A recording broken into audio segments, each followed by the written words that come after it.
స్వతహాగా ఎదగాలి అంటే ప్రతి ఒక్కరికి స్వతహాగా ఎదగాలనే కోరిక ఉంటుంది. నీ ఎదుగుదల కోసం ఎవరో వస్తారని ఎదురు చూడకు. నిన్ను నువ్వు మార్చుకుంటే నీ జీవితం మారుతుంది. అందులో మొదటిది ఇతరులపై ఆధారపడటం తగ్గించాలి. జ్ఞానం పెరిగితే అవకాశాలు పెరుగుతాయి.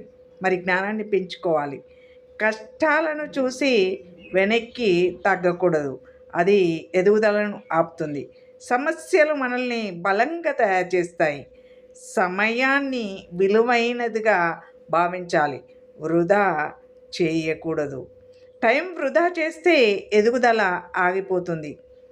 తప్పుల నుంచి పాఠాలు నేర్చుకోవాలి, కానీ బాధలను మూటగట్టుకోకూడదు. ఓటమి అంతం కాదు, కొత్త ఆరంభం. మరి దీనికి ముఖ్యమైనది క్రమశిక్షణ అలవాటు చేసుకోవాలి. విజయానికి ప్రతిభ కంటే డిసిప్లిన్ ఎక్కువ అవసరం. ముఖ్యంగా తనను తాను నమ్మాలి. ఎవరినో కాదు, నిన్ను నువ్వు నమ్ముకోవాలి. ఆత్మవిశ్వాసమే ఎదుగుదలకి మొదటి మెట్టు. దీన్ని ఎప్పుడు కోల్పోవద్దు. ఖచ్చితంగా విజయం సాధిస్తుంది.